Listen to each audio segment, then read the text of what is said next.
Assalamu alaikum dear students. Today we will start exercise 3.1. So question number 1 is write the number of rows and number of columns of the given matrices. हमने just इसमें number of rows and number of columns को ही describe करना है. So first part is A matrix हमें given है. अगर number of rows की बात करें तो horizontal entries के according अगर हम देखें तो यहाँ पर हमारे पास number of rows are 2 and vertical entries के according अगर हम बात करें तो number of columns are 2. Same as it is. अगर हम B matrix में देखेंगे so number of rows are 3 and number of columns are 1. C part में number of rows are 1 and number of columns are 3. D part number of rows 3 rows हैं तो number of rows are 3 और columns की बात करें तो number of columns are also 3. So E part बेटा आप लोग इसका खुद करेंगे. Question number 2 right order of a given matrix. Order of matrix मैंने आपको पिछली वीडियो में बताया था. Number of rose by number of columns जो है वो order of a matrix describe करता है. सो अगर हम नंबर ऑफ रोज देखें तो there are 2 number of rows and number of columns देखें तो 1. So order is 2 by 1. Same as it is. Order of B देखेंगे तो row is 1 and number of columns are 2. So order is 1 by 2. Order of F देखेंगे तो यहां पर रो भी 1 है और कॉलम भी 1 है तो सो ऑर्डर इज 1 by 1. ओके बेटा. अब क्वेश्चन नंबर 3 की तरफ.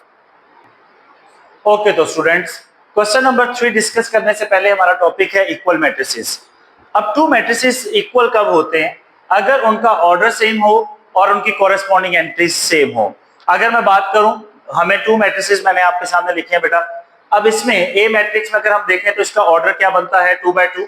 Same as it is. जो बी मैट्रिक्स मैंने आपके सामने लिखा है इसकी एंट्रीज और इसका ऑर्डर क्या बनता है अकॉर्डिंग टू एंट्रीज 2 by 2.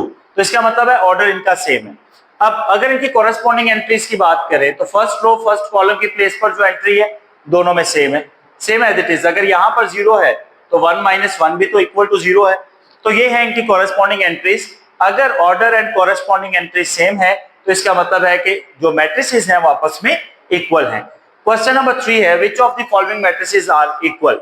अगर बेटा हम गौर करें तो ए के इक्वल जो है वो एफ मैट्रिक्स है तो आप लिखेंगे so A equal to F matrix and B equal to D matrix and C equal to E matrix. और इसके अरेंजमेंट को हम रिवर्स भी कर सकते हैं. F equal to A, D equal to B and E equal to C. Clear. So बेटा question number 4 की तरफ चलते हैं.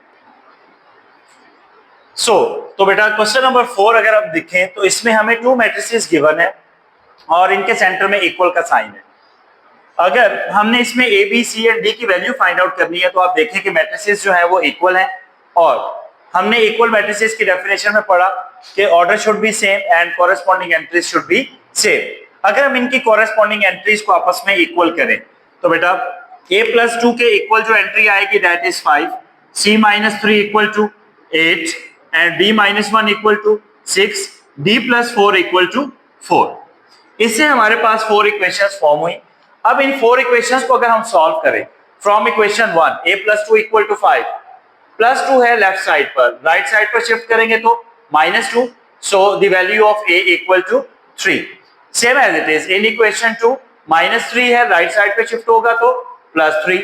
सो इसका मतलब c की वैल्यू 11 और अगर b की वैल्यू फाइंड आउट करनी है -1 है, राइट साइड पे आएगा तो +1. So the value of b is equal to 7 और +4 राइट साइड पे शिफ्ट होगा तो -4, 4 में से 4 माइनस होगा so the value of d is equal to 0. आप इसके आंसर में लिख सकते हैं so a equal to 3, b equal to 7, c equal to 11 and d equal to 0. That is answer. So बेटा क्वेश्चन नंबर 5 to 7 सेम यही pattern है जो हमने क्वेश्चन नंबर 4 में यूज किया है तो वो आप लोग खुद करेंगे. थैंक यू बेटा.